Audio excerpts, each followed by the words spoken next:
นิดที่เคยไฟฝันเคยนั่งพบกันคืนนั้นอยู่ที่แคมป์ท่าไปเบิ่งบังไฟพญานาคมึงออกพรรษาคืนนั้นไอ้บ่ลืมลาคิดโคตรเดียวตาผู้สาวท่าทุกคนโอ้สาวสีไข่สาววัดไก่เก้าเลี้ยวผู้แคมป์ท่าน้องงามนักหนาสาวท่านาโบท่าทาสาวคุณ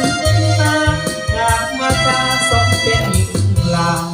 สาวดงโอบบันทุกผิวขาวดังก้องในดาวคือสาวสีสาวถูกขัดฟังสีดำดวนน้ำฟ้าเป็นเอกสวยงามทราบซึ้งดุจเด็กอาวรลงลายนอกบนโลกนี้ขอฝากเสียงเพลงมาฟังใจโคนมะนาวโคนใสน้องงามยังไงสาวสีสังวรสาวเวียงนครเด่นอายังห่วงหาคิดโทษเป็นโอกาสอยากมาร่วมเฮียงเคียงน้องอยากบุญบ่หลายพละสายบ่ฮอดยามนอน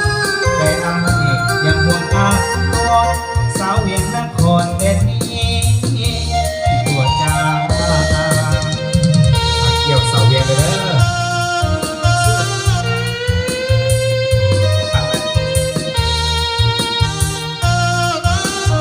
เริ่มเต้นกันเลยเนาะครับจากปัจเจกมิสิกเนาะเพราะว่าโอกาสใหม่ปีใหม่ฟ้าใหม่ก็จะพบกันในงานสามสิบห้าเนาะ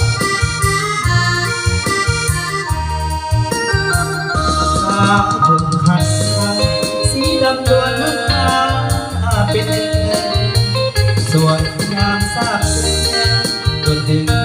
เอาหมอนลงไหลดอกบอลโลกขอฝากเสียงเพลงมาฟันใจโคนมะนาวโคนใสต้องงามวิไลสาวสีสาวสาวเวียงนครเด่นนี้อายังห่วงหาคิดโทษเองโอกาสอยากมาร่วมเฮียงเคียงน้องอยากบุญ